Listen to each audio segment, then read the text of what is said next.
Hallo, guten Abend, herzlich willkommen. Wir freuen uns irre, dass ihr heute Abend da seid. Mein Name ist Clemens Holtmann, ich bin Mitglied bei DiEM25.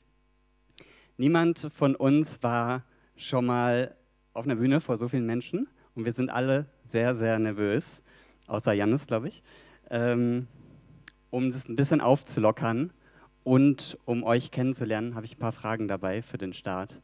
Erste Frage ist ganz einfach, wer war denn schon mal auf einer Veranstaltung von DiEM25? Einmal Hände hoch. Ah, ist gut. Viele neue. Sehr, sehr schön. Okay, zweite Frage. Jetzt wird es politisch. Was glaubt ihr denn, wer glaubt, dass die Ampel besser sein wird als eine erneute GroKo? Ah, unsicher? Unsicher? Okay. Wer glaubt, dass wir die Klimakatastrophe noch stoppen können? Hier vorne sehe ich optimistische Leute. Sehr schön. Und wer glaubt, dass wir ein Wirtschaftssystem bauen können, das nicht auf kapitalistischen Grundsätzen beruht? Sehr schön, sehr schön. Und letzte Frage, wer glaubt, dass wir mehr Menschen mit Mut brauchen, die sich politisch engagieren? Das ist die Mehrheit. Sehr schön. Es kostet ganz, ganz viel Mut.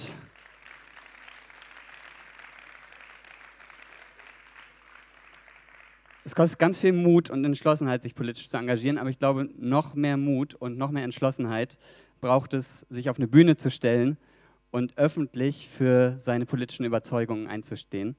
Deswegen bitte einen riesigen Applaus für eine Frau, die voll von Mut und voll von Entschlossenheit ist. Juliana Zieter, Mitglied des Coordinating Collectives von DiEM25 und Vorsitzende von Mera25. Juliana.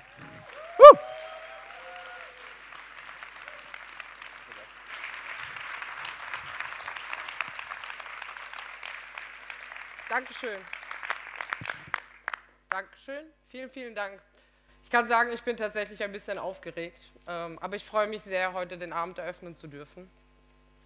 In der Kunstinstallation, die wir eben gesehen haben, ging es unter anderem um das Thema Angst. Und tatsächlich ist Angst sehr präsent in unserer Gesellschaft.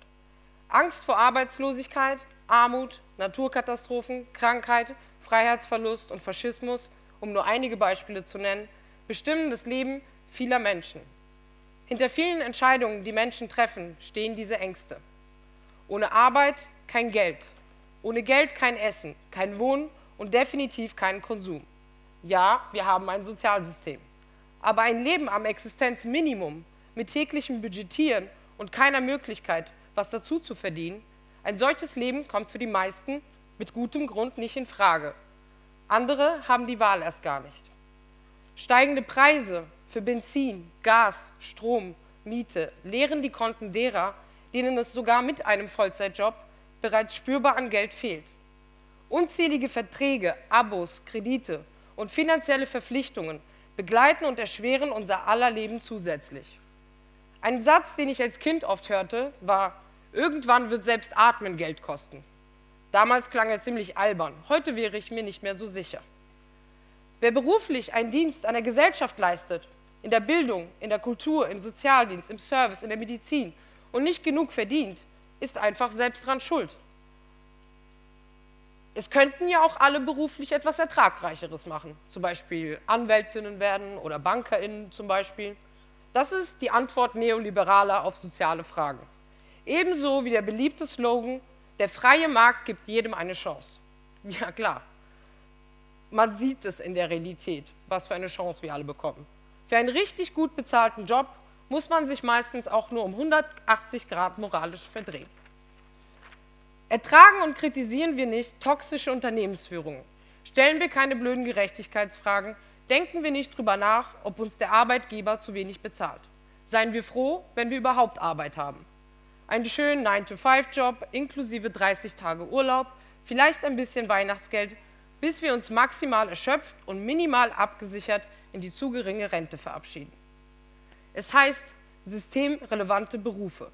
Ich nenne sie Berufe, die dafür verantwortlich sind, dass wir überhaupt eine zivilisierte Gesellschaft, dass wir uns überhaupt eine zivilisierte Gesellschaft nennen können.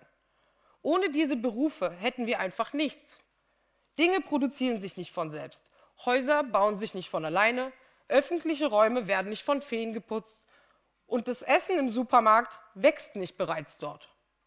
Nur dadurch, dass so viele Menschen diese Berufe auch gerne machen und freiwillig Verantwortung übernehmen, kann es einen Rest geben, der andere Sachen macht. Was aber absolut nicht in Ordnung ist, ist, dass dieser Rest beschließt, Monopoly zu spielen, mit dem gesamten Planeten als Spielfeld. Mittlerweile hat es sich sogar bis ins Weltall ausgestreckt. Das ist das sogenannte System, für das diese Berufe relevant sind. Es sind Statistenrollen, die das Spielfeld sauber halten, für Unterhaltung sorgen und Hotels bauen, wenn ein Spieler es wünscht. Die meisten von uns sind längst raus aus dem Spiel, wenn wir überhaupt jemals dabei waren. Könnten wir nicht einfach sagen, okay, Jeff Bezos hat das Spiel gewonnen und mit dem Unsinn einfach aufhören? Es ist äußerst amüsant, mit welcher Ernsthaftigkeit das Recht auf unendlich viel Vermögen von Milliardären verteidigt wird. Haben deren Tage nicht 24 Stunden? Sind sie die einzigen Menschen, die hart arbeiten? Sind ihre Leben mehr wert als unsere? Das muss man ja alles fragen. Herr Amazon hat sein Vermögen mit Hungerlöhnen, Steuerumgehungen und einem Fast-Monopol, das kleine Unternehmen reihenweise ruiniert, angehäuft. Moralisch recht fragwürdig. Für mich sieht es danach aus, als hätte er wesentlich mehr Rechte als wir. Geld ist keine knappe Ressource, aber die meisten Menschen haben trotzdem keins. Wir sollen uns jetzt über 12 € Mindestlohn freuen. Rechnen wir mal kurz. 12 € in einer Stunde. Das sind bei knapp 40 Stunden in 4,3 Wochen 2.064 € im Monat. Als ledige Person mit Steuerklasse 1 bleiben ca. 1.450 € übrig.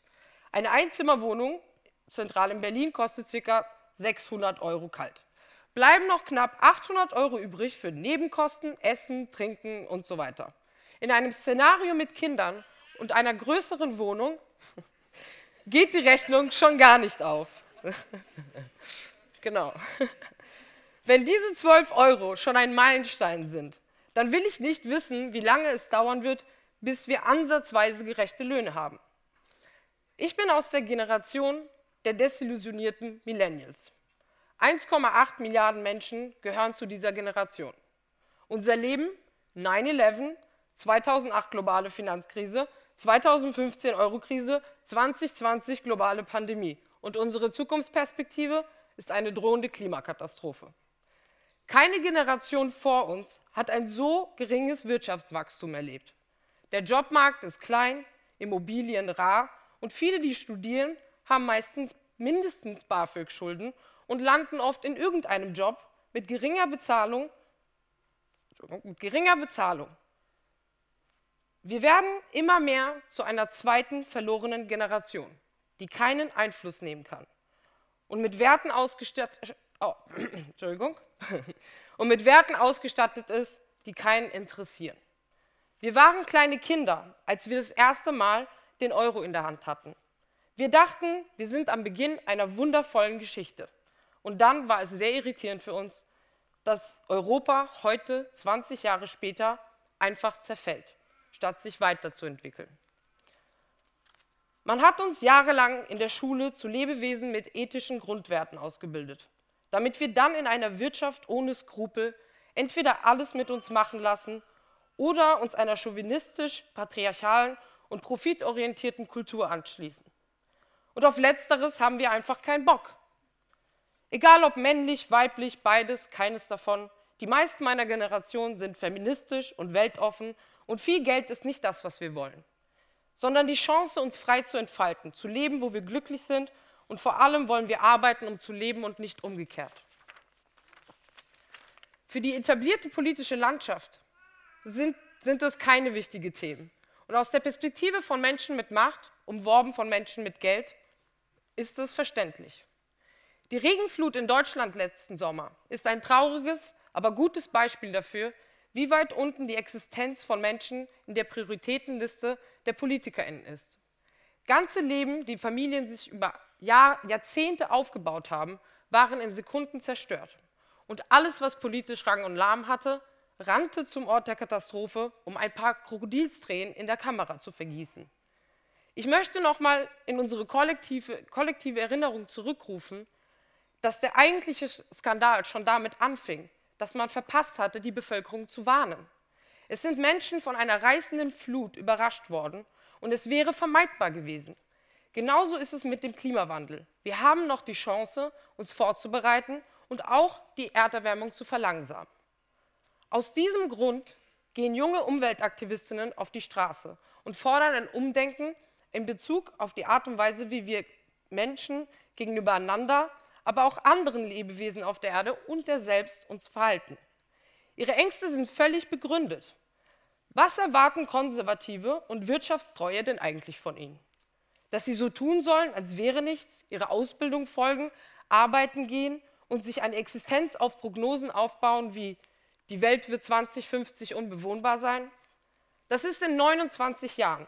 Wer heute 18 ist, ist dann 47. Wir haben keine Situation, in der man sagen kann, ach, das werden wir alle nicht mehr erleben. Nein, viele von uns, unsere Kinder, unsere Enkelkinder werden ganz fürchterliche Dinge erleben. Dürren, Waldbrände, Fluten, extremes Wetter, der Zusammenbruch von Landwirtschaft durch stark reduzierte Anbaumöglichkeiten, Krankheiten, das Aussterben von immer mehr Tierarten, inklusive Insekten und Pflanzen, ganze Inseln und Küstenstädte werden einfach verschwinden und heute noch stark bewohnte Teile der Erde werden unbewohnbar werden und dauerhaft zu Wüsten verkommen. Das ist nicht der Plot einer neuen Science-Fiction-Serie, sondern die brutale Realität. Es ist an der Zeit, dass sich etwas verändert. Das bedeutet für mich, dass es an der Zeit ist, das Existenzielle zu sichern. Wenn der Bauch voll ist, ein warmes Bett gegeben, die Grundausbildung, Gesundheit und die Menschenrechte gesichert sind, dann haben wir eine völlig neue Grundlage für das Leben. All das sollte selbstverständlich sein. Ein Leben in Würde, ohne ständig über Miete und Geld nachdenken zu müssen, ohne von Gehalt zu leben, mit genügend Freizeit, um unsere Kinder aufwachsen zu sehen und in dem Wissen, dass unsere Renten uns für unsere lebenslange Arbeit gerecht entlohnen werden. Wir Menschen haben das Wissen, Erfindungsreichtum, Pioniergeist und historisch erwiesen große Qualitäten, wenn es darum geht, Projekte umzusetzen, die größer sind als wir. Wir haben nicht das Problem, dass es uns an Möglichkeiten fehlt und auch nicht das Problem, dass es uns an Ideen mangelt, sondern dass sich die gesamte Entscheidungsgewalt auf eine elitäre Minderheit konzentriert, die konsequent nicht handeln will. Und ich finde nicht, dass wir warten und hoffen sollten, bis sie wirklich ihre Meinung ändern. Sie haben nämlich überhaupt keinen Grund dazu, weil sie keine existenzielle Sorgen haben. Wenn wir Veränderung wollen, müssen wir, also wir und ihr, Druck machen und anfangen, darauf zu bestehen. Deswegen finden Sie das Wort rebellisch im Titel des heutigen Abends. Nichthandeln ist keine Option, ebenso wenig wie Falschhandeln eine ist. Mit DiEM25 wollen wir gegen ein veraltetes Paradigma rebellieren, das Moral und Ethik beiseite schiebt und absurde und egoistische Rechtfertigungen findet, warum so viele leiden und hungern müssen, warum wir Kriege brauchen oder warum beispielsweise die Automobilindustrie wichtiger ist als die Zukunft von Mensch, Tier und Natur. Rebellisch auch, weil wir uns weigern, die Entweder-oder-Mentalität der Europäischen Union hinzunehmen. Wir akzeptieren die derzeitige neoliberale, elitäre, autoritäre EU nicht als unsere einzige gesamteuropäische Option. Wir akzeptieren aber auch nicht, dass der Widerstand gegen sie bedeutet, dass wir sie zerstören wollen. Wir sind gegen die heutige EU, weil sie radikal umstrukturiert werden muss. Und zwar nach den Grundsätzen der Demokratie und der wirklichen Einheit der europäischen Völker. Wir wollen sie in eine Struktur verwandeln, die allen EuropäerInnen Wohlstand bringt. Und auch rebellisch, weil die Ampelregierung eben nicht progressiv ist. Es wird die nächsten Jahre keine moderne Politik geben, die ernsthaft beabsichtigt, sich um die Bedürfnisse der Menschen und der Erde zu kümmern. Ganz im Gegenteil. Man stimmt alle schon darauf ein, dass für Individuen alles teurer wird und dass Unternehmen, Banken und Industrie die eigentlichen Hilfsbedürftigen sind, die unter der Veränderung des Klimawandels leiden. Ich bin in der Gastronomie groß geworden und habe mein Leben immer mit Jobs im Service finanziert. 2012 eröffnete ich zusammen mit meinem heutigen Ehemann eine Bar Und 5 Jahre lang war die Bar inklusive der Gäste Mittelpunkt meines Lebens. Für mich war es mein Leben lang normal, fast täglich ganz viele mir unbekannte Menschen kennenzulernen. Eine Bar ist ein öffentlicher Ort, aber auch ein intimer Ort, an dem Menschen Alkohol trinken, tanzen und lachen, um sich für ein paar Stunden zu befreien vom täglichen Stress. Es kommt aber auch nicht selten vor, dass Menschen plötzlich ihr Herz ausschütten, einem aus ihrem Leben erzählen, was sie antreibt, was sie mögen und was nicht. Nach der Interaktion mit unzähligen Menschen habe ich eine klare Erkenntnis gewonnen. Alle Menschen haben Träume, die meisten keine Hoffnung, sie zu erfüllen, und die wenigsten suchen einen Weg. Ich wünschte, ich würde so gerne und könnte ich doch nur, sind Sätze, die wir häufig gehört haben. Aber der Druck, den unsere Gesellschaft auf einzelne Personen ausübt, ist so gewaltig, dass kaum was von dem, was Menschen für ihr Leben entscheiden, etwas mit freiem Willen zu tun hat. Es macht mich traurig und wütend, dass ich feststellen musste, dass viele Menschen gezwungenermaßen gelernt haben, einen Schein zu wahren, weil sie nicht unangepasst, undankbar oder unfähig wirken wollen. Man findet sich damit ab, unterprivilegiert zu sein, akzeptiert unüberwindbare Hürden und geht immer wieder einen anderen Weg. Aber es ändert nichts an der Tatsache, dass viele von uns lediglich Brotkrümel als volle Mahlzeit anerkennen und verschlossene Türen als persönliches Pech betrachten. Diese Ohnmacht und Passivität, in die Millionen Menschen durch teilnahmslose Politik und einer ausgrenzenden Gesellschaft getrieben werden, ist Teil eines Teufelskreises, den wir durchbrechen müssen. Ich habe mich vor 3 Jahren dazu entschieden, politisch aktiv zu werden. Und nicht mehr nur zu kommentieren und hinzunehmen, was für mich und viele andere inakzeptabel ist. Ich wurde Mitglied bei DiEM25 und lernte Menschen kennen, die eine positive, gerechte und inklusive Vision der Zukunft teilen. Wir sind keine PolitikerInnen. Wir wollen eigentlich nicht in die Politik. Weder für Status noch für Geld. Alles, was wir wollen, sind Würde und Rechte, ist Sicherheit, ist ein bescheidener Wohlstand und eine Zukunftsperspektive. Irgendwann kam für uns alle der Punkt, an dem wir zu wütend, besorgt oder frustriert waren, um länger alles hinzunehmen. 2019 sind wir mit dem Wahlbündnis European Spring in insgesamt 6 verschiedenen Ländern, einem gemeinsamen progressiven Programm und einem Griechen, der in Deutschland antrat, und einem Deutschen, der in Griechenland auf dem Wahlzettel stand. Weil es nicht darum geht, die Menschen Europas gegeneinander auszuspielen, sondern darum, Europa zu demokratisieren und Wohlstand gerecht zu teilen. Heute wollen wir einen Schritt weitergehen.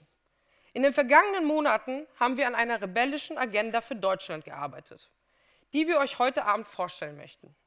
Was wir jetzt brauchen, sind vor allem mutige Ideen, die umsetzbar und realistisch sind. Und ein Plan, der die Probleme unserer Zeit beantwortet, statt sie zu umgehen. Unsere Ziele sind realistisch, rebellisch und radikal. Und ich darf jetzt 5 Menschen auf die Bühne bitten, die mit an diesem Programm gearbeitet haben. Bitte Applaus für Johannes, Katharina, Thomas, Claudia und Vincent.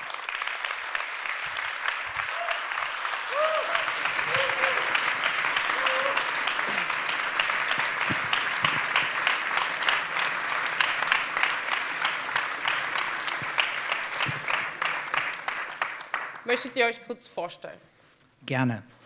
Johannes Fehr, geboren auf dem Dorf in Nordhessen, mittlerweile in Berlin, Wirtschaftsingenieur.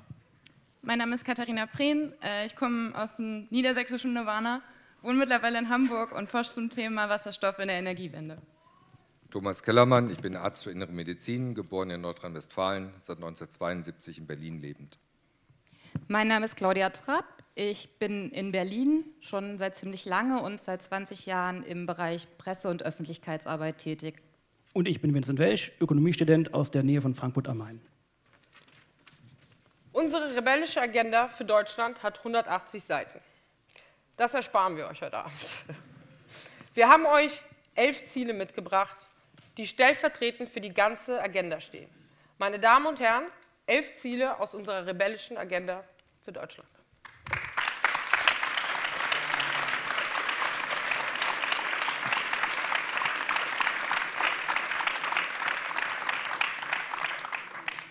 Unser erstes Ziel, die Schuldenbremse abschaffen. Die Schuldenbremse nutzt den Reichen.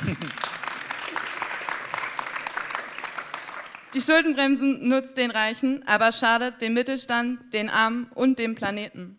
Sie verhindert, dass wichtige Ausgaben für soziale Sicherheit, Investitionen und Klimaschutz getätigt werden. Und sie ist volkswirtschaftlicher Unsinn, denn Geld ist für Staaten keine begrenzte Ressource. Arbeitskraft, natürliche Rohstoffe, die Gesundheit von Menschen und die unseres Planeten sind begrenzte Ressourcen. Geld ist es nicht. Staaten, anders als Privatpersonen und Unternehmen, müssen Geld nicht erst einnehmen, um es ausgeben zu können. Im Gegenteil, Staaten erschaffen das Geld, das sie ausgeben, selbst. Wollen sie mehr ausgeben, ist das grundsätzlich also möglich. Anders als häufig behauptet, führen Staatsausgaben nicht automatisch zur Inflation. Es gibt erprobte Werkzeuge, um Preise stabil zu halten. Die Angst, die konservative Parteien und Medien vor Preissteigerungen schüren, ist völlig undifferenziert und verkennt die wahren Ursachen. Sie ist scheinheilig. Es ist so, wenn die CDU plötzlich ihr Herz für die armen Arbeiterinnen entdeckt, wenn es um den Kohleausstieg geht. CDU, CSU und FDP haben mit ihren Warnungen vor Inflation nicht das Gemeinwohl im Auge, sondern die Interessen der oberen 1%. Wenn Staaten kein Geld ausgeben, haben sie auch Bürgerinnen kein Geld. Die Ausgaben eines Staates sind unser aller Vermögen. Die wahren Defizite eines Staates kann man nur schwer bilanzieren. Die wahren Defizite eines Staates sind das Fehlen von anständigen Jobs, fehlende Klima- und Umweltschutz und das Fehlen von Bildungsgerechtigkeit. Es ist höchste Zeit, dass wir uns von der Schuldenbremse und ähnlichen künstlichen Einschränkungen befreien. Denn ohne massiv erhöhte Staatsausgaben wird es keine Energie- und Mobilitätswende geben, keine sichere Rente, keine bezahlbaren Wohnungen, kein zuverlässiges Gesundheitssystem. Kurz, keinen geteilten Wohlstand für die vielen. Unser zweites Ziel, ein Green New Deal. Wir sind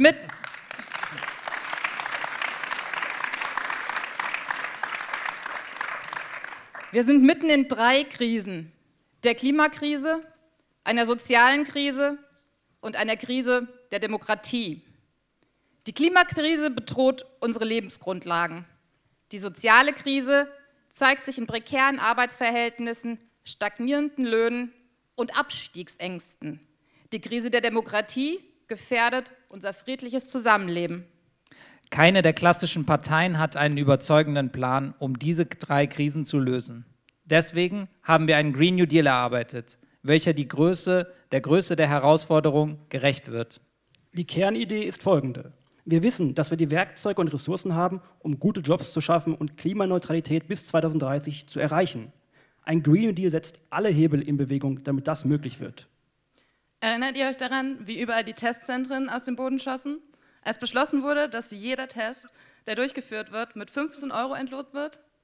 Wir glauben, dass es möglich ist, ebenso entschlossen eine sozial-ökologische Transformation zu fördern. Dafür braucht es Geld, Mitbestimmung, Ambition und Experimentierfreude. Geld. Die EZB hat in den letzten Jahren viele Milliarden Euro gedruckt. Dieses Geld wird überwiegend spekulativ eingesetzt, zum Beispiel um Aktienpreise hochzutreiben oder um in Berlin, in München, in Hamburg und in Leipzig Immobilien zu kaufen und so die Mieten in die Höhe zu treiben. Wir wollen grüne Anleihen herausgeben, die dieses Geld in sinnvolle Verwendung umleiten. Mitbestimmung. Nicht die Managerinnen von Konzernen und Hedgefonds, sondern Gemeinden und Bürgerinnen sollen über die Verteilung von Geldern aus dem Green New Deal entscheiden, mittels offener, demokratischer Bürgerinnenversammlungen. Ambition und Experimentierfreude. Unser historisches Vorbild ist der New Deal von US-Präsident Roosevelt, der einmal sagte: Nimm eine Methode und probiere sie aus. Falls sie nicht funktioniert, gib es ehrlich zu und probiere eine andere. Aber Hauptsache, du probierst etwas.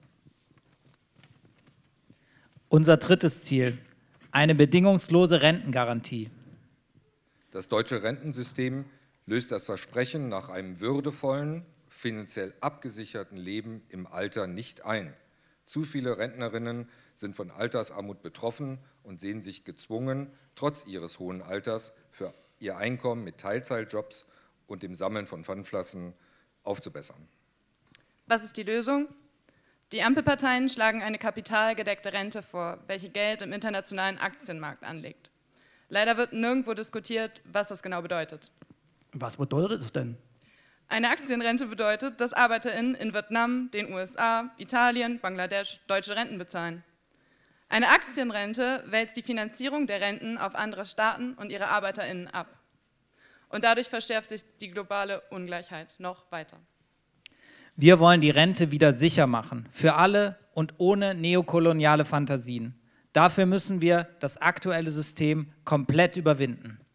Wir brauchen die Einführung einer zu 100% staatlich finanzierten, beitragsfreien, bedingungslosen Rentengarantie, die allen Menschen ein auskömmliches Einkommen im Ruhestand bietet, deutlich über den heutigen durchschnittlichen Renten und Pensionen, sodass Rentnerinnen nicht schlechter gestellt werden.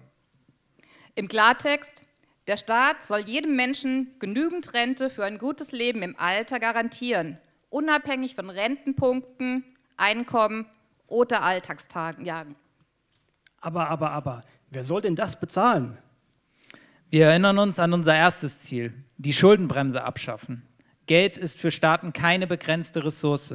Finanziell können wir als Gesellschaft uns leisten, was wir wollen. Eine bedingungslose Grundrente ist möglich, sogar ein Grundeinkommen ist möglich, wenn wir uns als Gesellschaft darauf einigen. Jedem Menschen genügend Einkommen für ein gutes Leben garantieren, das ist unser Ziel.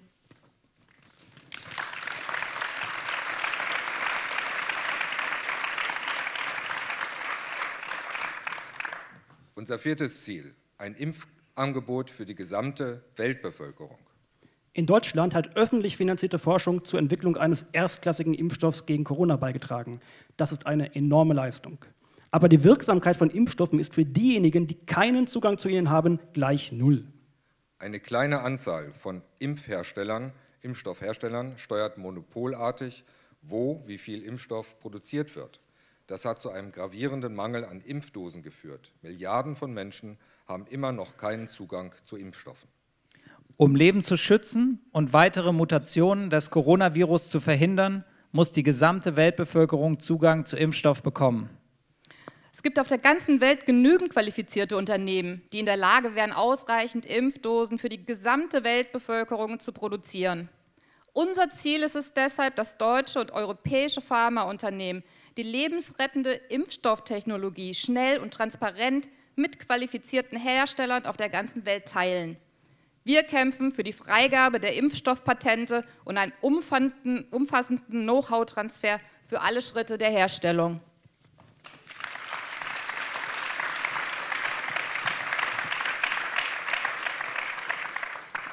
Ziel Nummer 5, Frontex abschaffen.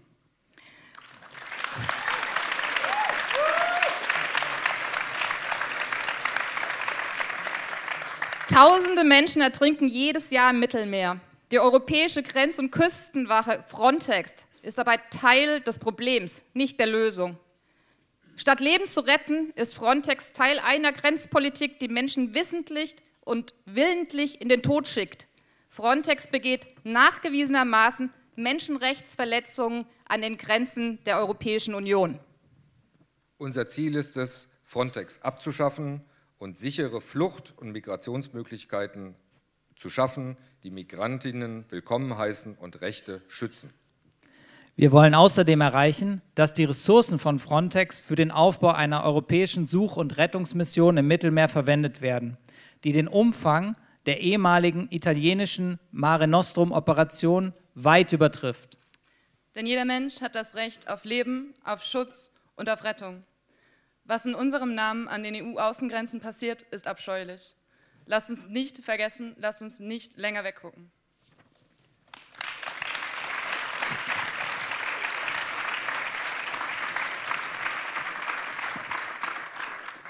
Unser 6. Ziel: mehr Geld für Sozial- und Dienstleistungsberufe. Sozial- und Dienstleistungsberufe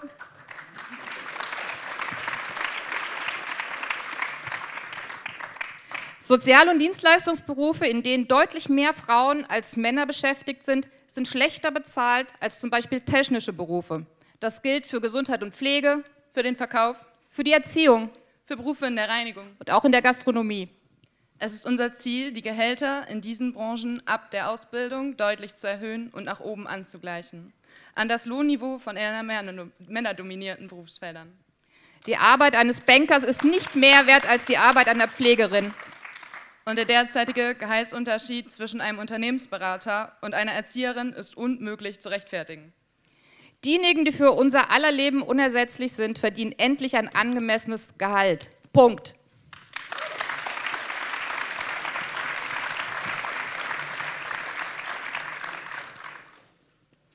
Unser 7. Ziel, die 4-Tage-Woche einführen.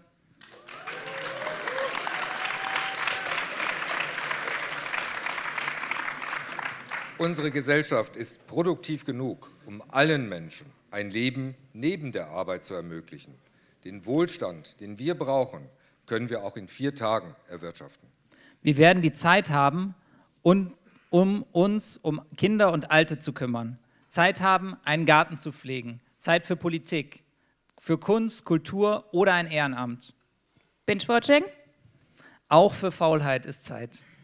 Wir wollen erreichen, dass gestiegene Personalkosten von Unternehmen für eine Übergangszeit subventioniert werden. Danach soll die 4-Tage-Woche gesetzt werden. Das ist unser Ziel. Die Welt wird nicht untergehen, wenn wir einen Tag weniger arbeiten. Im Gegenteil, wir werden glücklicher, gesünder und freier sein.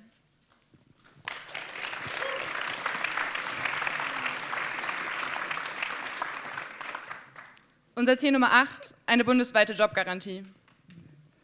Jeder Mensch sollte Zugang zu einer sinnstiftenden, gut bezahlten Arbeit haben. Aber was, wenn man in einer Region wohnt, wo es einfach keine guten Jobs gibt? Was, wenn jemand Kohlekumpel war und plötzlich gibt es nur noch Jobs für Informatikerinnen oder Biochemiker? Was, wenn die Fabrik, die Teile für Verbrennungsmotoren herstellt, schließen muss, weil nur noch Elektroautos gebaut werden? Und was, wenn diese Fabrik der einzig große Arbeitgeber in der Region war? Die Lösung der herrschenden Politik ist bekannt. Manchmal wird ein bisschen investiert, aber am Ende muss jede und jeder selber zusehen, einen neuen Job zu finden. Notfalls eben etwas Schlechteres. Oder wegziehen. Es ist eine kalte Politik, die Menschen, die gerne in ihrer Heimat bleiben würden, entwurzelt und in den ländlichen Raum ausblüten lässt. Es ist eine Politik, die die Verhandlungsmacht der Arbeitnehmerinnen systematisch schwächt. Denn wer keine Alternative hat, beschwert sich nicht, muckt nicht, streikt nicht.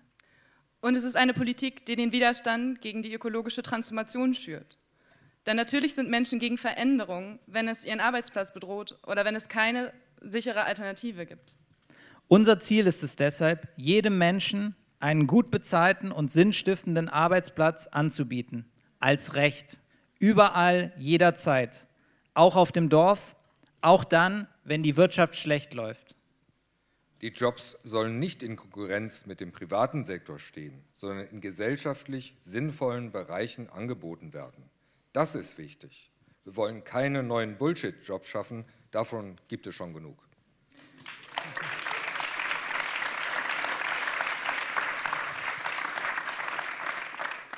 Jobs im Rahmen einer Jobgarantie können in der Sorgearbeit entstehen, in der Pflege von Ökosystemen, der Sozialarbeit, der Kultur oder dem Breitensport. Sie werden von den Kommunen bereitgestellt und sind auf die Wünsche, Fähigkeiten und Bedürfnisse der ArbeiterInnen und der lokalen EinwohnerInnen zugeschnitten. Arbeit, die gesellschaftlich wichtig ist, die Menschen und die Umwelt heilt, statt kaputt zu machen. Für jede und jeden, der fragt, garantiert.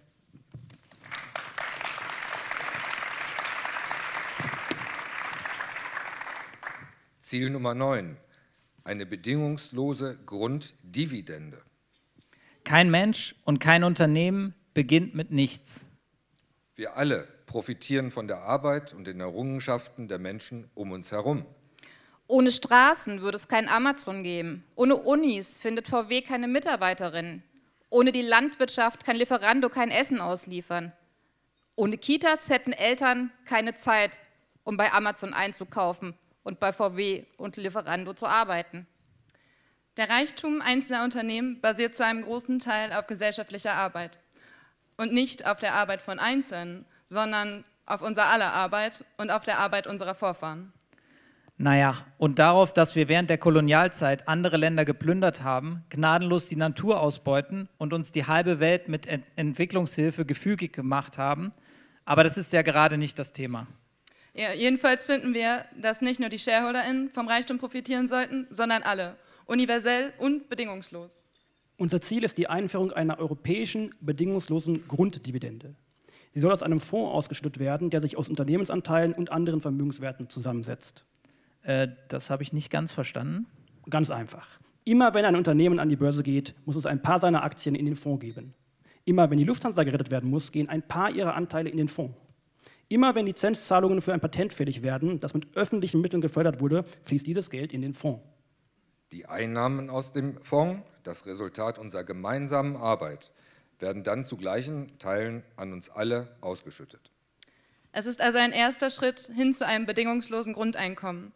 Es basiert auf der Überzeugung, dass nicht nur die von gesellschaftlichem Reichtum profitieren sollten, die eh schon reich sind, sondern wir alle.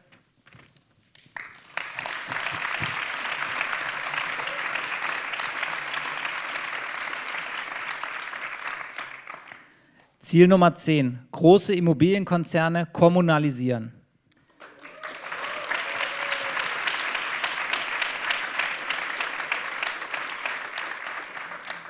In vielen Städten steigen die Mieten schneller als die Einkommen. Das liegt nicht nur an einem mangelnden Angebot an Wohnraum, sondern auch daran, dass große Immobilienkonzerne versuchen, ihre Gewinne zu maximieren.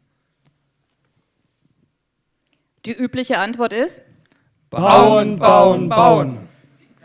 Aber erstens ist der Bausektor einer der größten Emittenten von CO2, verursacht Unmengen von Müll und versiegelt immer weitere Flächen.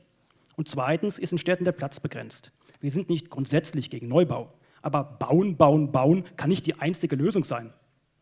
Denn sie geht nicht an den Kern des Problems. Große Immobilienkonzerne, die massenhaft Wohnungen aufkaufen. Diese Konzerne sind nicht gemeinwohlorientiert, sondern profitgetrieben. Ihre Shareholder erwarten Gewinne. Sie erhöhen die Miete, damit irgendein Hedgefondsmanager sich seinen dritten SUV kaufen kann. Mietwohnungen gehören in kommunale Hand und große Immobilienkonzerne enteignet.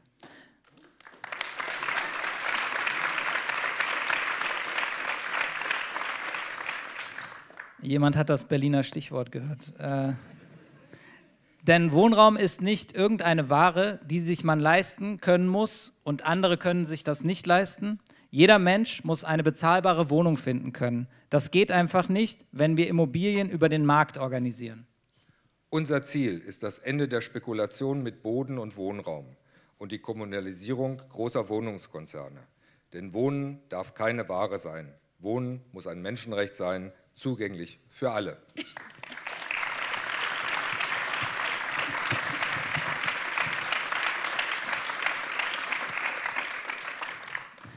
Das waren 10 Ziele aus unserer rebellischen Agenda für Deutschland. Es gibt aber noch eine Sache, die uns sehr am Herzen liegt.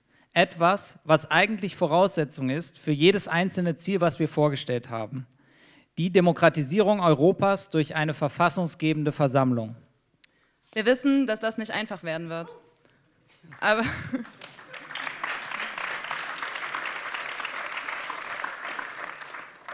es ist trotzdem so wahnsinnig wichtig. Wenn wir Ziele wie die eben vorgestellten erreichen wollen, müssen wir es mit der EU anlegen. Denn die heutige EU ist zutiefst undemokratisch. Sie funktioniert gut für die oberen paar Prozent, aber nicht für den Rest der EuropäerInnen. Eine gerechte Verteilung von Wohlstand und das Überwinden von fossilen Energien ist mit der heutigen EU nicht zu machen.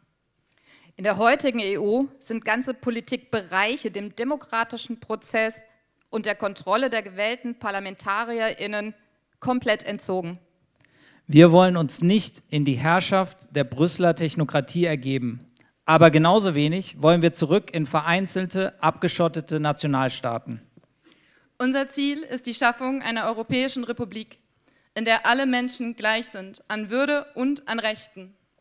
Wir müssen die EU demokratisieren und gemeinsam mit allen Bürgerinnen Europas eine Verfassung schreiben.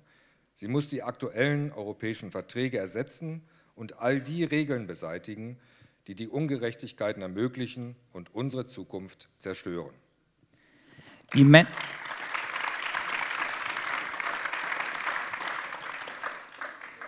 Menschen Europas, davon sind wir überzeugt, sind längst bereit dafür. Vielen Dank fürs Zuhören.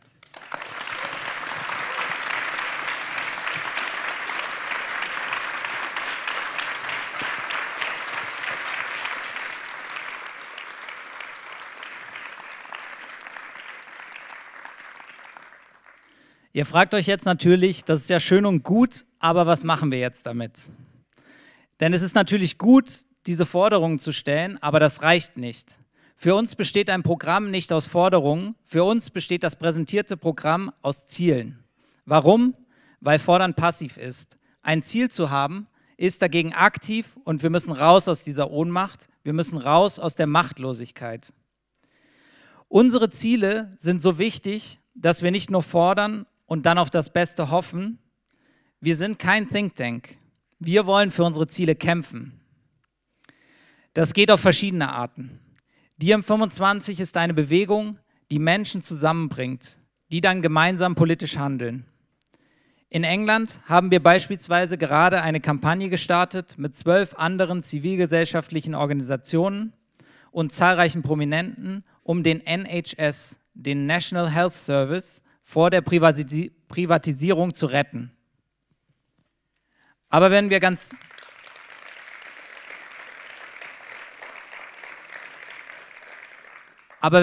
ehrlich zu uns sind, wissen wir auch das reicht nicht. Wir leben in einem Staat mit einem Parlament und einer Regierung und diese haben enorme Macht.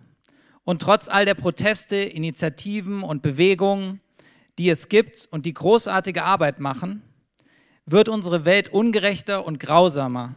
Und trotz all der Demonstrationen schreitet die Klimakrise voran. Wenn wir uns undogmatisch die Lage anschauen, müssen wir erkennen, wir als Progressive und Linke sind in den letzten 10 Jahren nicht vorangekommen. Und wir glauben, dass das auch daran liegt, dass wir Parteien komplett ignoriert haben. In Deutschland ist die politische Landschaft unbeweglich und starr. Die klassischen politischen Parteien haben uns im Stich gelassen. Und ihr Versagen ist dafür verantwortlich, dass wir heute da stehen, wo wir sind. Am Rande einer Katastrophe. Und die einzige Partei, bei der wir manchmal noch einen Funken Hoffnung haben, denkt viel zu kleinteilig, versteht nichts von Wirtschaftspolitik, hat keine Machtambitionen und ist weit davon entfernt, Mehrheiten zu gewinnen. Und wir müssen auch anerkennen, die bleierne Atmosphäre der Regierungszeit von Angela Merkel versperrt wie Nebel die Sicht auf das, was eigentlich möglich ist. Zu viele haben aufgegeben, wirklich etwas verändern zu wollen. Und zu viele sind zynisch geworden. Dabei könnte alles, wirklich alles anders sein. Wir wissen um die Beschränkungen und Gefahren von Parteien. Aber wir wissen eben auch, dass wir Macht gewinnen müssen, um Dinge zu verändern. Auf der Straße, aber auch in den Parlamenten. Deswegen haben wir heute Vormittag Mera25 gegründet, den deutschen Wahlflügel von Diem25.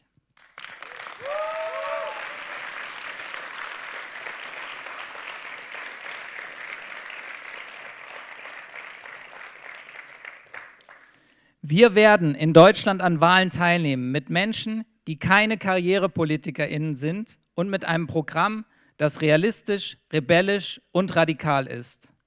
Radikal, weil es sich traut, über den Rahmen des Bestehenden hinauszugehen und neue Ideen für Finanzsystem, Wirtschaft und Demokratie zu entwickeln, weil es sich konsequent und in allen Bereichen für das Leben einsetzt. Rebellisch, weil es die Interessen der vielen vertritt und vereinigt, sich konsequent für sie einsetzt, eine ehrliche, direkte Sprache spricht. Realistisch, weil unsere Ziele keine Träumereien sind, sondern umsetzbar. Weil wir konkret werden, wenn von geteiltem Wohlstand und einer besseren Demokratie die Rede ist.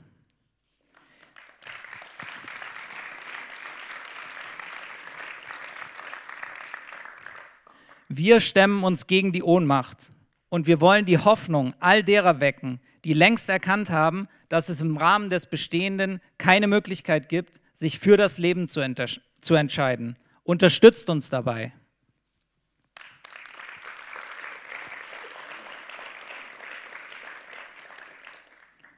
Und wir haben noch ein kurzes Video mitgebracht, das alles, was wir jetzt heute schon gehört haben, nochmal kurz zusammenfasst. Nirgends herrscht eine größere Verantwortungslosigkeit als in der deutschen Politik. Ob aus Vorsatz, Unfähigkeit oder Feigheit, die regierenden PolitikerInnen machen einen schlechten Job. Zu viele von uns haben Abstiegs- oder Zukunftsängste, bekommen zu wenig Lohn, werden ausgebeutet oder diskriminiert. Es wird immer heißer. Naturkatastrophen nehmen zu. Unsere Lebensgrundlagen sind in Gefahr. Immer mehr Menschen sind weltweit auf der Flucht, werden unterdrückt, verfolgt und bedroht. Die, die dafür gewählt werden, Verantwortung zu übernehmen, tun es nicht. Schlimmer noch, sie machen sich zu HandlangerInnen derer, die am meisten von Ungerechtigkeit und Umweltzerstörung profitieren. Macht und Geld konzentrieren sich in immer weniger Händen. Wirtschaft und Politik verschmelzen. Wir steuern in eine feudale Gesellschaft, in der die wenigen über die vielen herrschen. Grund genug zu rebellieren. Doch das vorherrschende Gefühl unserer Zeit ist Ohnmacht und seine Varianten. Apathie, Zynismus, Rückzug ins Private. Hinter diesen Gefühlen steht unsere Angst. Angst, die dazu führt, dass wir keine Ansprüche mehr stellen, nicht mehr unsere Rechte einfordern. Angst, die dafür sorgt, dass wir uns mit viel zu wenig abgefunden haben, mit viel zu wenig Wohlstand, zu wenig Würde, zu wenig Zukunft. Jede Veränderung scheint wie eine Gefahr, denn es könnte ja noch schlimmer werden. Es ist an der Zeit, diese Angst zu durchbrechen. Es ist Zeit, dass wir diese Ohnmacht überwinden. Wir kämpfen für das, was wir am dringendsten brauchen. Für soziale Sicherheit, gute Jobs und Klimaneutralität. Echte Demokratie, Frieden und globale Gerechtigkeit. Unsere Ziele sind realistisch, rebellisch und radikal. Wir tun das nicht für dich, sondern mit dir. Denn Veränderung kommt nicht von oben. Veränderung geschieht, wenn Menschen wie du aufstehen und sagen, genug ist genug. Wenn wir unsere Ohnmacht überwinden, gewinnen wir. Machst du mit?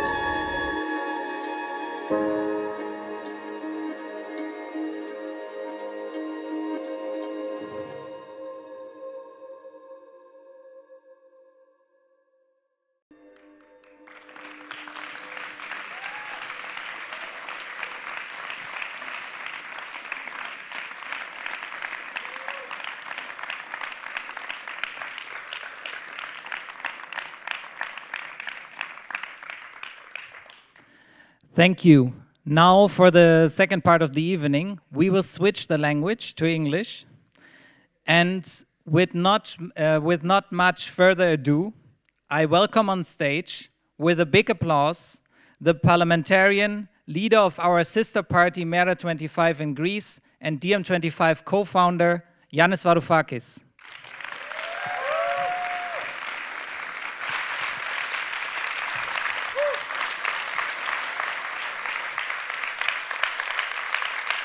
Guten Abend. Good evening.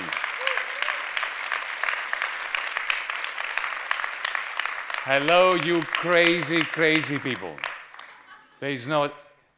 Do you know what you're doing? Starting up a new political party in this day and age. Have you gone mad? You need your head examined. Do you realize that, right? Because George Bernard Shaw, the great Irish playwright, once said that there are two kinds of people. Those who are reasonable and adapt themselves to the world around them, and the unreasonable ones who try to adapt the world according to what they think it should be like. You are clearly unreasonable, and I'm very pleased and honored to be in your midst, because we are unreasonable in George Bernard Shaw's manner.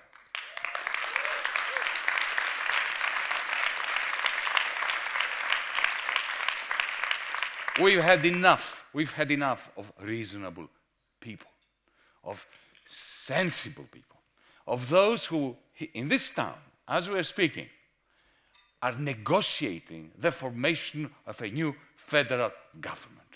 You have the SPD, you have the FDP, and you have the Greens. And they are in the process of negotiating, in order to distribute amongst themselves ministries, a negotiation which will, with mathematical precision, make each one of those parties give up on every principle they ever had. This is what bourgeois systemic status quo politics means today. This kind of politics is what we're here in order to completely and utterly mess up. We're in the business of messing up those who are messing with the future of this planet, of this continent, Europe, of this country, of this city. Now, this is not the first time we took over a wonderful theater. The Kino is emblematic of a lot of things you don't need me to explain. We've done this before. We did it at the Volksbühne on the 9th of February, 2016. I've seen some of those usual suspects here today. Angela, Sebastian, I'm not going to mention quite a few of them. You're here again. You haven't learned your lesson, and I'm very glad. Now, why are we occupying theaters? Because when the politicians out there who are in the process of destroying the planet and destroying what is left of human dignity, when they turn parliaments into theaters of the absurd, we take over theaters and try to reimpose politics, reasonableness in our manner, and the new spirit which is going to be made absolutely crystal clear from tomorrow morning, because, let's face it, today we are having a party. The difficulty begins tomorrow.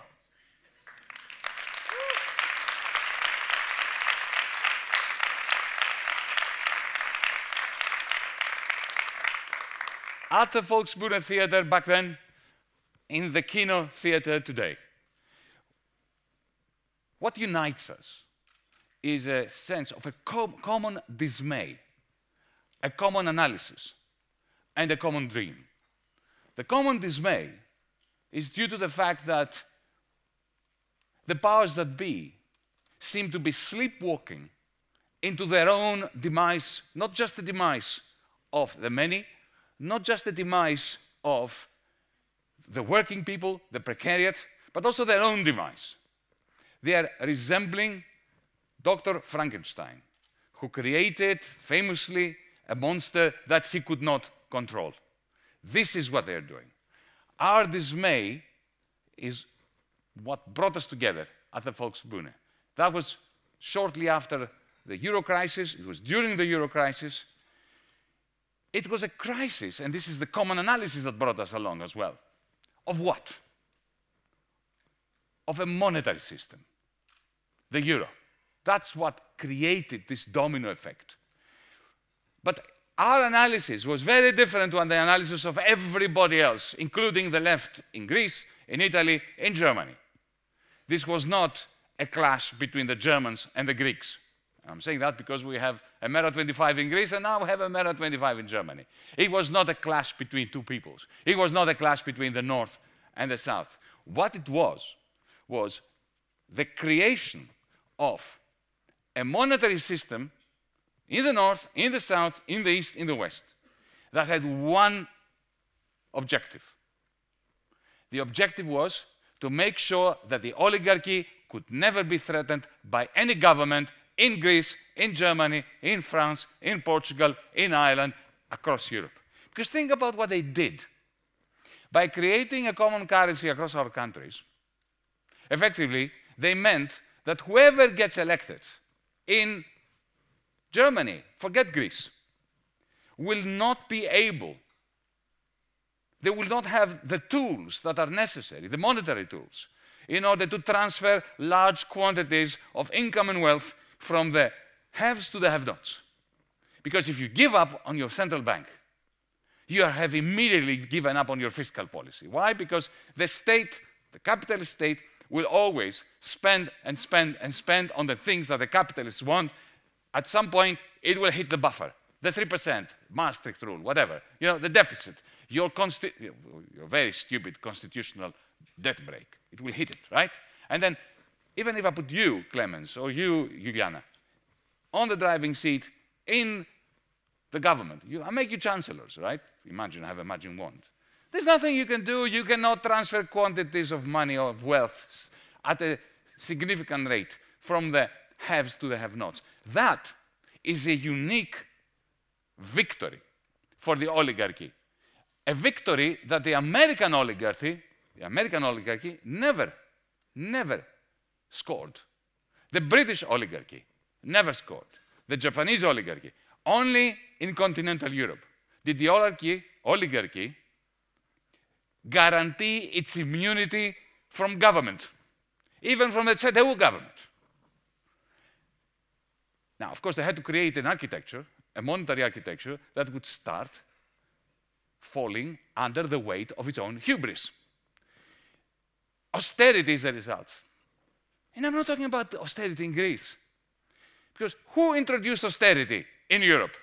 It was the SPD in Germany, beginning in 2008, 2009, even before with Schroeder. It is the Social Democrats who broke from the tradition of Willy Brandt and became the agents of evil in this country.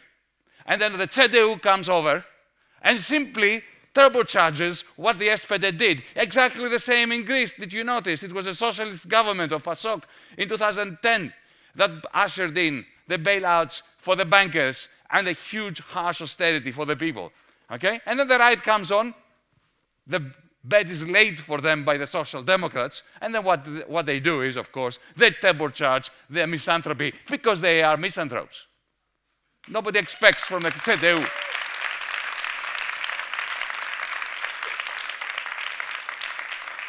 So, comrades, that's what was unique about the DiEM25 moment in February 2016 at the Volksbühne.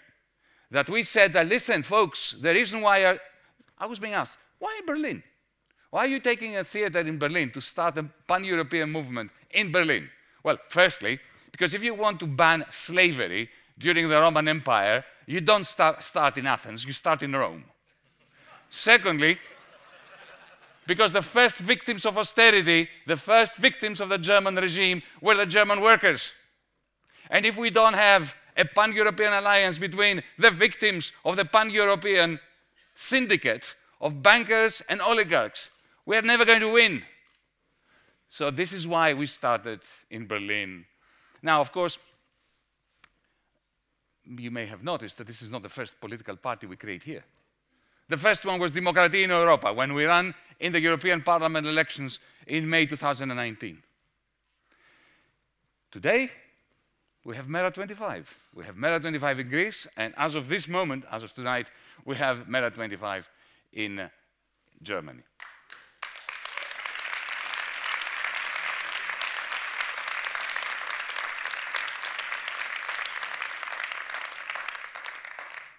We did many things wrong since 2016, but we also did some very basic things very, very correctly. Remember our slogan back in 2016, with which we launched DiEM25? We said, the European Union will either democratize, will be democratized, or it will disintegrate. Were we right or were we wrong? Britain is out. They're not even talking about it. You know, we lost 70 million people from the European Union, right? We lost one of the major political economies, social economies. It's gone. Meanwhile, you remember we used to have a north-south divide in the European Union. Now we also have an east-west divide. We have the complete fragmentation of the European Union. The European Union does not exist. It is a figment of the oligarchy's imagination. There is no such thing as a European Union. Don't believe me? Ask a refugee who arrives in Lesbos or Samos, gets stuck in a prison camp, can't even go to the mainland. We have borders within Greece. And of course, we have hard borders between our different countries. Another example. Have you realized that there is this COP26, COP-out, ridiculous fiasco in Glasgow happening to discuss the climate catastrophe, right? Okay, that's what do you expect? I'll talk about this a bit later. But where is the discussion in Europe? In Europe, about the one thing that we must do, and which the EU is competent to do, and has the money to do, which would make a difference. We would be able to tell the Chinese, look at what we do. The one thing that Brussels would advertise is the Green Deal. Of course, they dropped the new because they wanted to indicate that they know that they are lying to us. Because that new is important. But anyway, the Green Deal. Remember when Ursula von der Leyen was elected, appointed by two people in the dark corner of a room, right?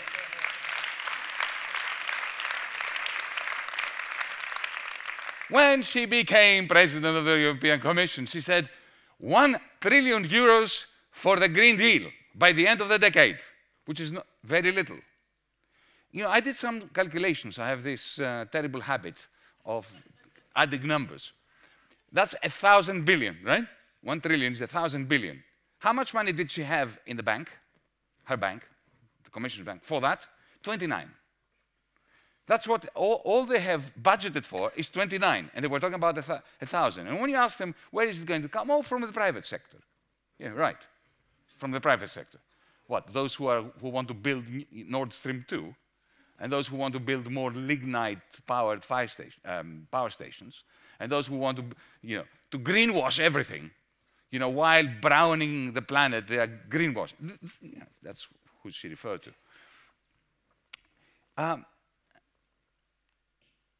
The one thing we could do is look at Europe as a whole and say, okay, we have a problem with the climate.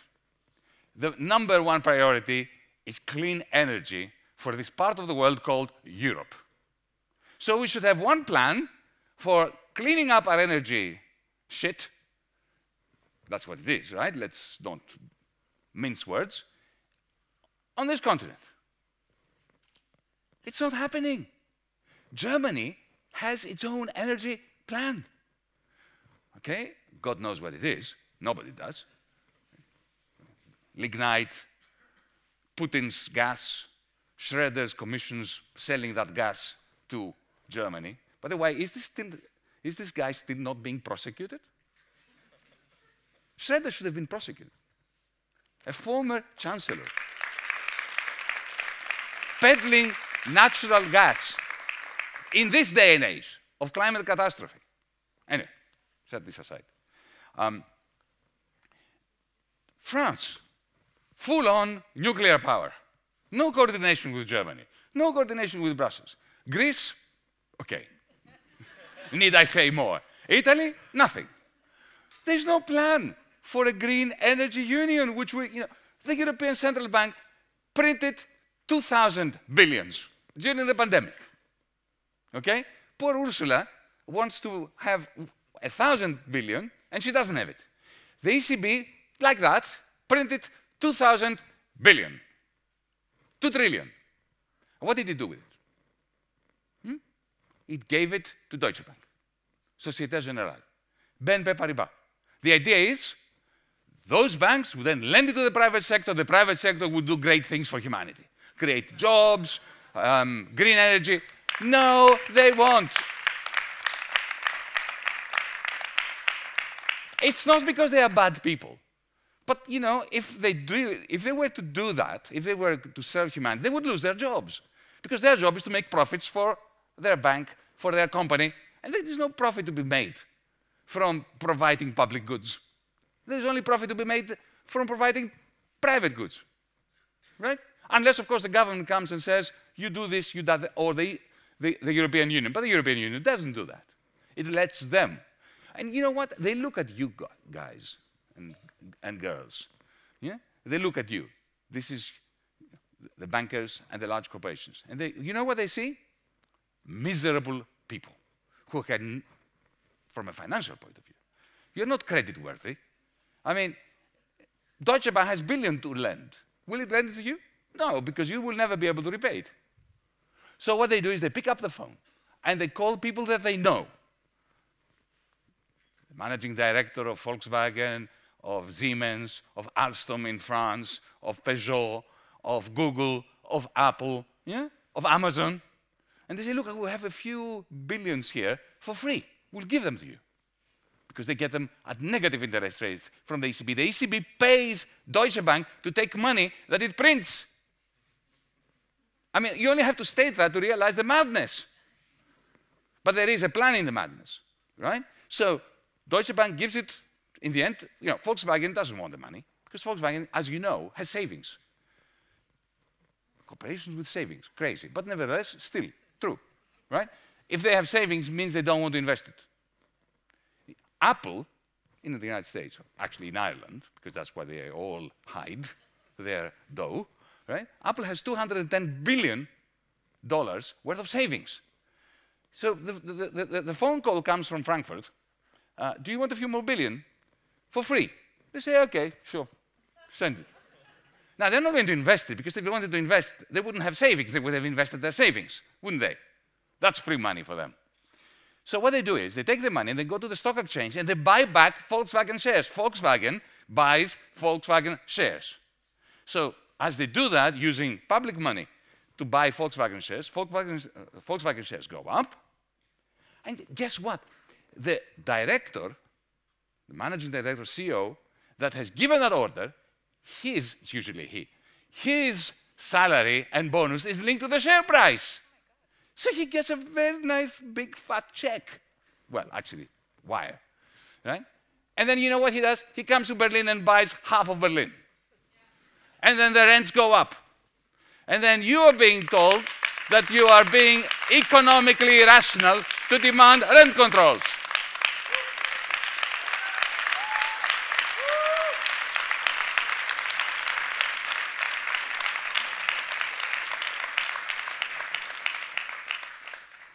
See, it is not true, comrades, that the status quo hates change.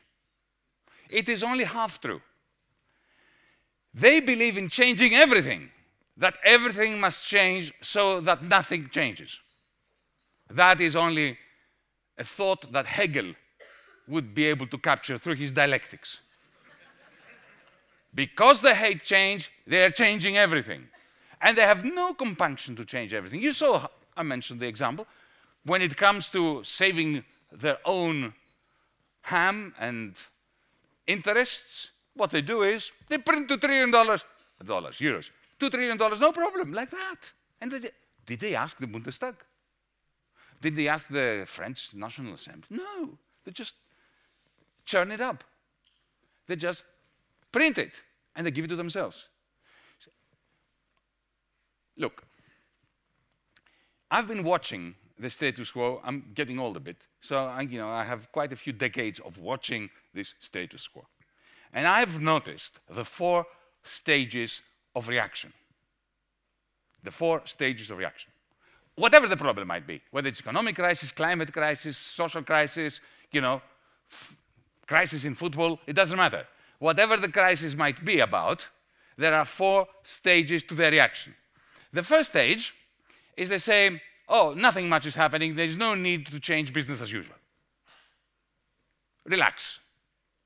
The second stage is to say, something is happening, but there is nothing we can do. The third stage is to say, oh my God, something that must be done, right? But we don't know what. The fourth stage is to say, oh my God, we should have done A, B, C, D, E, but now it's too late. This is what they do every time, okay? Every time. Now, let me give you 2 examples. One is the euro crisis, austerity, depression, deflation, the diminution of the prospects of the working class, of the precarity in Germany, in Greece, in Italy. One will be that example. The second one will be the climate catastrophe, and COP26 in particular. Right? In both cases, the 4 stages have been observed, have they not? The banks in Germany and in France go belly up in 2009. They keep it hush-hush. Don't worry, nothing much has happened. No need to change anything. So what they do is, behind the scenes, they give them 500, 600 billion euros of the German people. Behind the scenes. While saying that nothing needs, don't worry about it, it's okay. The second thing is, Greece goes belly up, then the domino effect starts, goes to Ireland, goes to Portugal, goes to Greece. We have to do something. But there's not much we can do, because of the rules of Maastricht, the rules of this, the rules of that. The third stage is to say, or the third and the fourth, let me just sum it up a bit. Yeah, well, look, we're doing all we can. We should have done all those things that our critics were saying, people like us. But now what we're going to do is what is necessary to save the bacon of the oligarchy. So they create, out of the pandemic, the so-called recovery fund. Did you hear of the recovery fund? They will bring together 750, 800 billion, okay, that the European Commission is going to borrow from private financiers, from capitalists, from private banks. The Commission will borrow that money, 800 billion, on behalf of our states, which are already superbly indebted. So the same taxpayers who paid for the banks will now borrow money to give to the EU. And the EU is now going to distribute this to the same oligarchs who created the crisis in different countries. But don't worry, Italians, don't worry, Greeks, we will send more to Greece and more to Italy on a pro rata basis. And they call this Europeanism. Because you see, there's a transfer. Money is going from Germany to Greece, from Holland to Italy. My goodness, if this is Europeanism, I want a rocket now from Elon Musk to go to Mars today.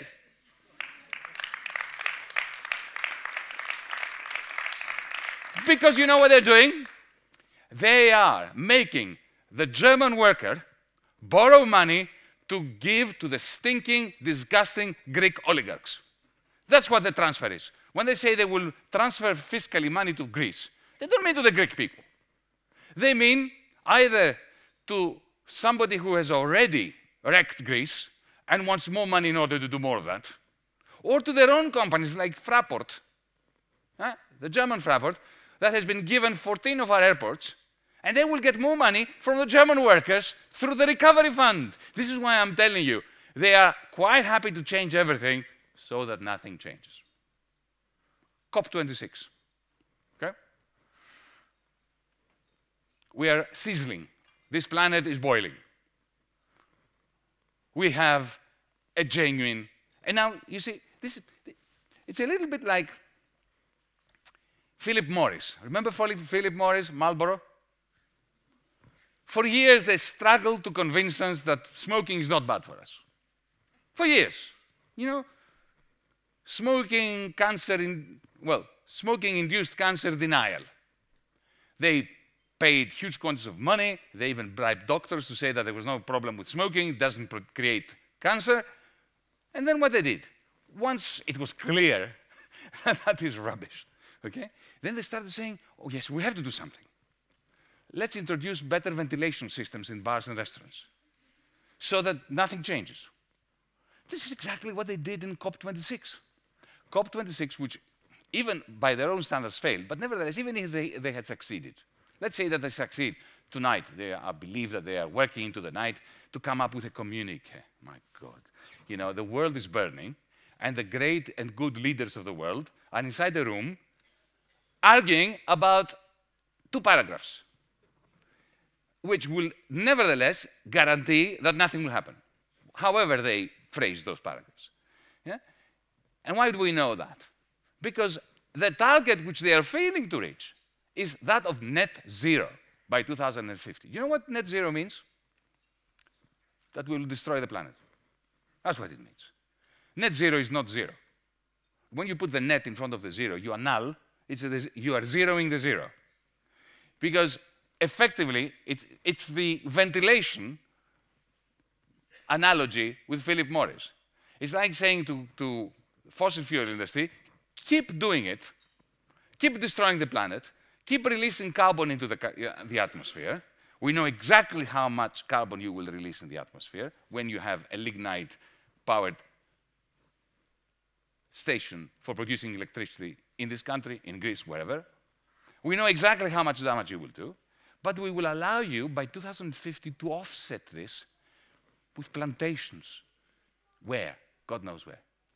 And how do we know that the trees that they will plant will be planted? Or that they will not die in 2 years? Or that they will not be genetically modified? in a way that destroys the biodiversity in the areas where they will plant. So effectively, they say they're asking us to accept that they will increase magnificently emissions, but also to accept that somehow, through the magical operations of the market, there will be offsets that will be traded as well. Who's going to monitor those schemes? The people who are destroying the planet. So it's like asking the bankers to regulate the banks. We've seen how well that works. Nothing can go wrong there. Okay? So that's COP26. Wherever you look, this is what you see. But there is something more insidious behind this policy of pushing for changing everything so that nothing changes. You know, we're all activists in here. We wouldn't be here otherwise, right? Activism is the greatest enemy of the status quo.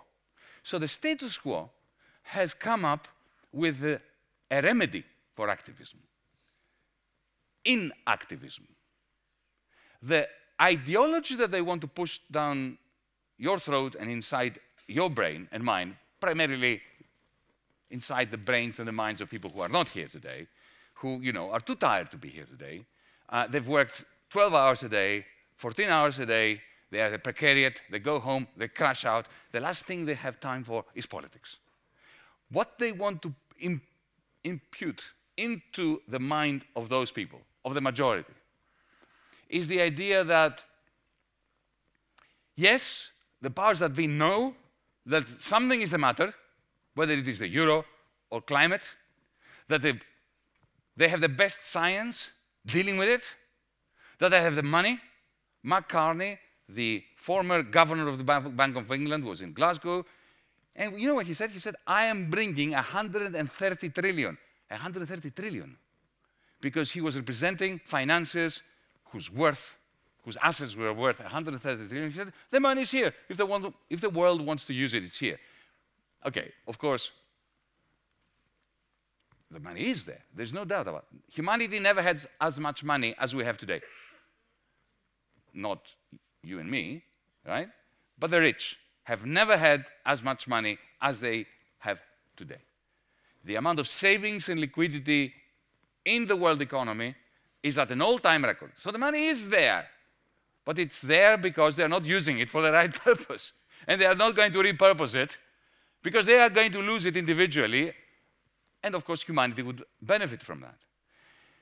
But by telling the people out there that the money is there, the technology is there, I believe the technology is there. I think that the technology can very quickly be upgraded to deal with climate change, as long as, of course, at the same time, we shrink consumerism and we start rethinking our way of life. But it is perfectly feasible to ameliorate climate catastrophe. So what they do from COP26, by reporting constantly from it, is to tell people, don't worry, we know, you know, the adults know what's happening. You children, you go and play now. You do your homework. And let the adults. So that's the ideology of inactivism, which is the worst implementation of the dogma of Tina, the dogma that there is no alternative. Because, you see, it really doesn't matter if people out there think that this world is shit. Because if you believe in Tina in the end, you believe that, yes, things may be bad, but they're as good as they could be. And that's paralyzing. So what are we doing here? We are providing the remedy to their remedy of activism. We are telling them that we are not going to take it and that we will resist. To those who say, yeah, it's 400 of you in a cinema in Berlin, what are you going to do? Well, huge things begin small. We have no idea of whether this is going to succeed. None. But we don't care, because we are not football spectators. When you are watching a football match, you don't participate in it. So you have every right and urge to start prognosticating. You know, what will the result be? Betting. I think Bayer is going to score twice. It makes no difference because the game will unfold in a way that the game will unfold whatever you say when you are sitting on your couch watching television. Similarly, meteorologists, when they predict the weather doesn't give a damn about them. So, you know, the accuracy of your prediction can be judged by the outcome. But in politics, the outcome is determined by what each and every one of us are doing. We are the makers of the outcome, collectively, together, with many other millions and billions of people. But that means that morally, we do not have the right to be spectators and to say, whatever will be, as the song says. No. Whatever will be as a result of actions by people out there, including ourselves. So what we are doing is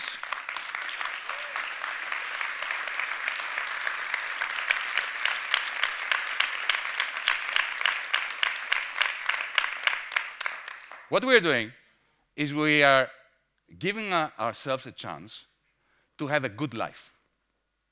We're very selfish people.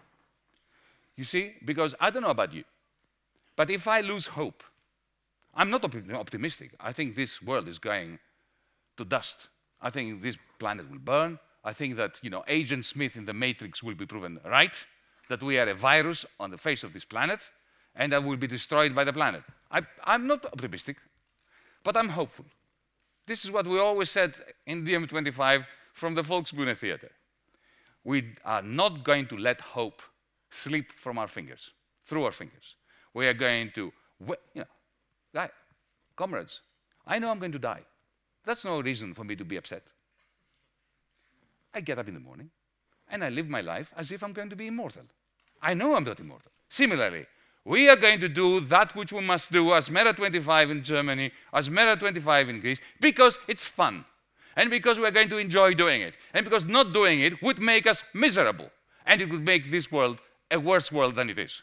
So you've got work to do, and you have to start working as of tomorrow morning. You can have a break tonight. But as of tomorrow morning, you have to take this message out there.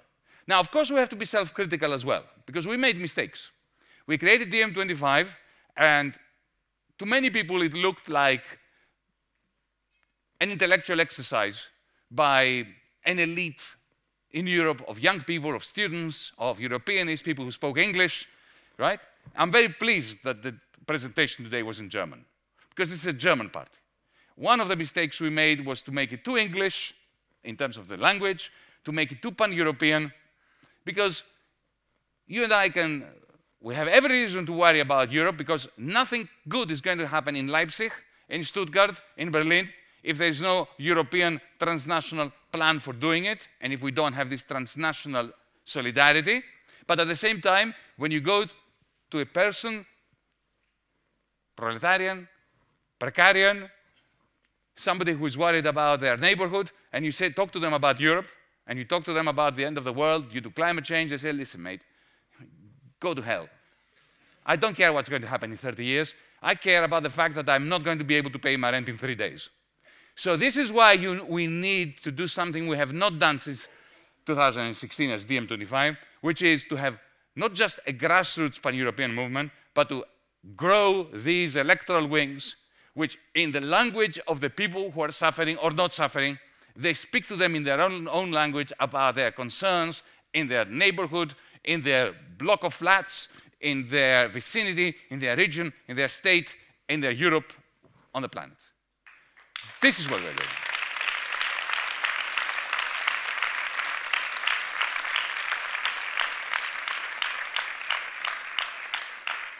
Another big mistake we made in 2016 was because the crisis of democracy was so obvious, even to FDP members in this country, even to conservatives in this country. I had conservatives confess that what was going on in Greece in 2015, what was going on in Brussels, you know, there are right-wing professors who are taking the ECB to the Constitutional Court. Okay, they have a right-wing slant, but they have a point that this Europe is, it's not that it has a democratic deficit, as we keep saying in DiEM25. It's not just a democratic deficit. It's like saying that there is an oxygen deficit on the moon.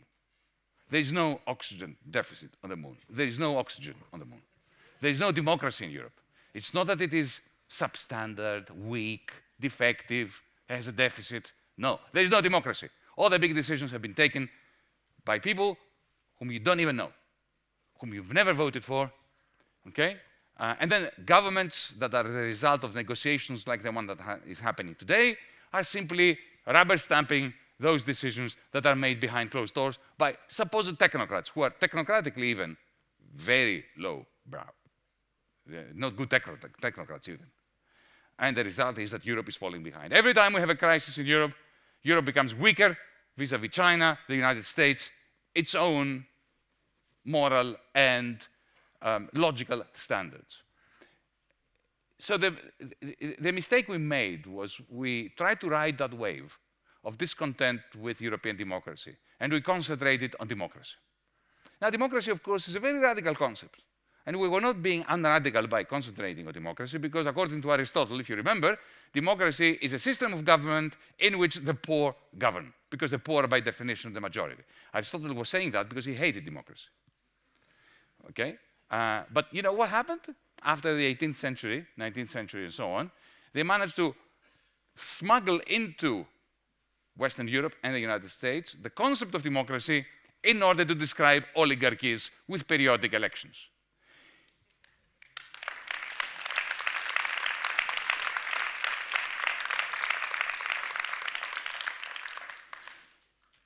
So we thought it was quite radical to speak about genuine democratization. It was, when we said we have to put the demos back into democracy. It was a radical slogan. But, comrades, now we know that we did not succeed in riding that wave.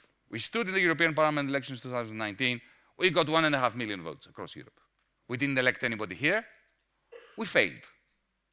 Okay, we ran a pan-European election campaign with 60,000 euros. You know, 60,000 euros is not enough to run in a local election, let alone a pan-European election. So we have our excuses, but at the same time, it is clear that we missed that wave. Thinking as a surfer, I used to be a surfer once upon a time in Australia. What do the weak do? Because when you're a surfer in a huge ocean, you're very weak compared to the ocean.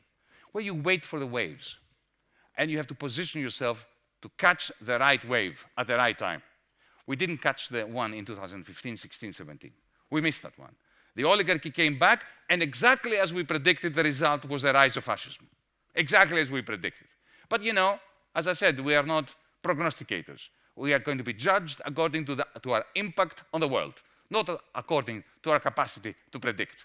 Leave this to the scientists. Since then, we have a new regime, economic regime, that is emerging out of the crisis of Europe, the Euro crisis, the pandemic, and so on. It is a very weird beast. Karl Marx would not recognize it, because no longer is profit driving capitalism. It's the central bank. Interesting. No longer do you have companies that are dominating because they are monopolistic capitalists, like, you know, Henry Ford used to be, or Walmart in the United States. Now you have platform companies like Amazon and Google and Facebook, or Meta. They stole our name, by the way, but that's another issue. We're very glad that they did, because it gives us an opportunity to become known. To steal it back, yeah. But these companies are not monopolists within market capitalism. What they do is they create new fiefdoms, like in the feudal era. Because the moment you enter Amazon, you're outside capitalism. You enter a digital space, a digital world belonging to one man. Imagine if you were to walk outside there and find out that every building belongs to one man. Every good that is traded has to go through this one man. Everything your eyes see and your ears hear is controlled by the algorithm belonging to that man. That's not capitalism anymore. This is something far worse. It's a kind of neo-feudalism. I call it techno-feudalism. This is happening. DiEM25 and our political parties like Meta25, we have to start speaking the language of the radical left, that the radical left has stopped speaking decades ago.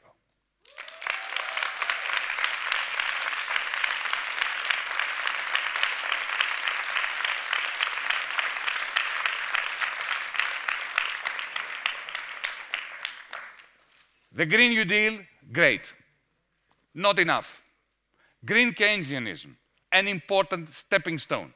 Yes, we need the European Central Bank to fund the green transition through mechanisms that DiEM25 has explored and explained to people all over Europe. But it is not enough. If we do not challenge the right of the 1% to own the platform companies, the big companies, the energy companies, if we do not challenge the ownership of the means of production, exchange, distribution, and now creating metaverses, we are never going to win through green Keynesianism. Green Keynesianism was the beginning and the end of our program between 2016 and 2019, 2020. No longer. Yes to the Green New Deal, but we're going beyond. Our basic income is a first step, because what we are going to be saying is, the ECB should grant a digital bank account to everyone, and instead of having the ECB giving money to Deutsche Bank, everybody should be getting a basic income from the ECB.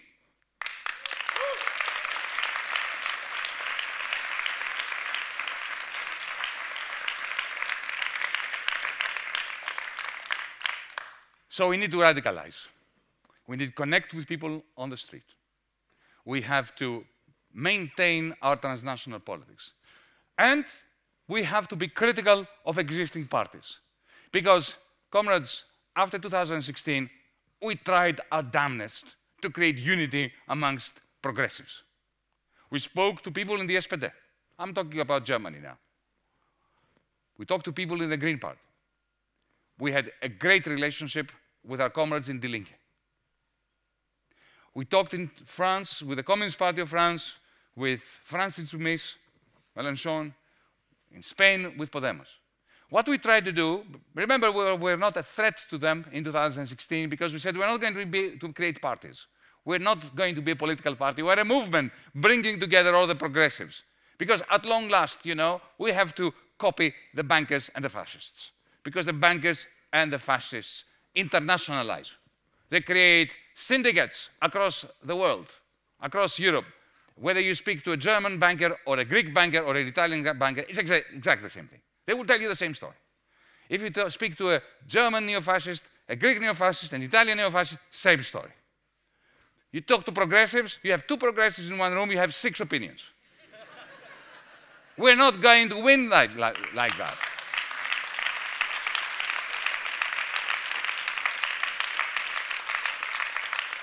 So we tried to bring them together. We thought DiEM25 is a movement that can unify them. We issued invitations. They came. They came. We sat around the table and we designed the Green New Deal for Europe together with their contribution. But then as the European Parliament elections were approaching, right, they disappeared. They ran back into their own holes. Die Linke, you know, Communist Party of France.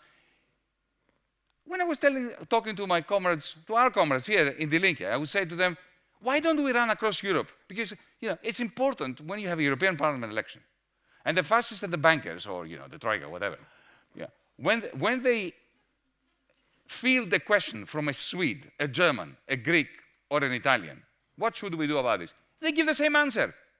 There is cohesion in their narrative. Now, the European Party of the Left, to which Die Linke belongs, it can't do that, I was telling them. It cannot do it. Why? Because if you talk to Mélenchon in France, he'll say we need to get out of the European Union and we need to erect border fences to keep the refugees out. You talk to Sarah, she says more or less the same thing. Yeah? You talk to other comrades in Die Linke, they say the opposite thing, what we say. You say to them, okay, look, at least come with us. No, because we need to go with Sarah, because, you know, we're one party. But if you go with Sarah, and you with Mélenchon, and you run in the same election together, by definition, you will have a manifesto that is the empty set in mathematical terms. It will be blank because you don't agree. What are you going to tell the voters? And if you take Podemos, my goodness, we were trying to convince them to join us, and we said, we do not have a monopoly of the truth. We have a Green New Deal for Europe. What don't you like about it? If you don't like something, if you disagree with it, change it. But no, they had the policy of not having a policy. Because to have a policy would mean to disagree with one another. So, the European Party of the Left ran in the European Parliament elections without a manifesto, effectively. It was not worth the paper it was written on because it didn't say anything because they couldn't agree on it. Okay? So, it was only when we realized that, very painfully, that we decided to create our own political parties, and we created, Demokratina Europa and so on. Okay. Now we need to stop this illusion, to exit the illusion that we can co-opt or collaborate with Die Linke, with the Greens, with the various other political parties across Europe. We cannot, comrades. You know why? Because they are bureaucrats. They care about their position, about their salaries, about their seats in parliament, about the state car that drives them. I'm being very clear now. The only reason why they didn't want to come and talk to us or go beyond talking to actually running with us was because they didn't want to lose these privileges. But those privileges are waning. Next time there's a federal election in Germany, Die Linke will be out. Next time there is an election in France, the great choice will be between a variety of fascism and Macron. We are never going to win anything by pretending that we can have unity without coherence. We can have unity without coherence.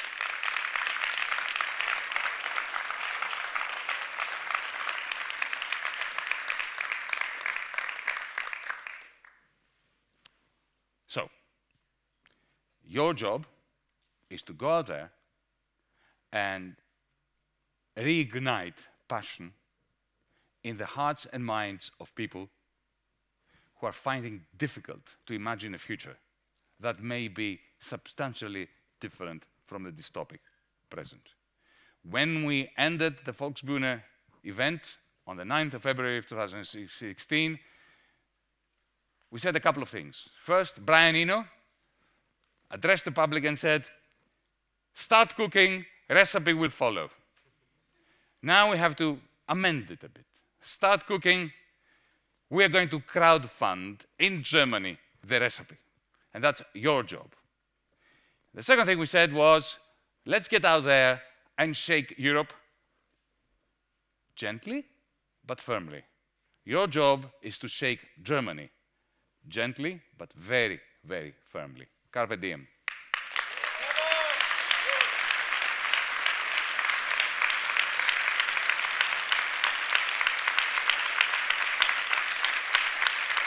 Now, comrades, Juliana, come on there. The whole team on stage. Let's have the Brian Eno theme as well.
So, ich wollte mich nur bedanken dafür, dass Sie heute alle hergekommen sind.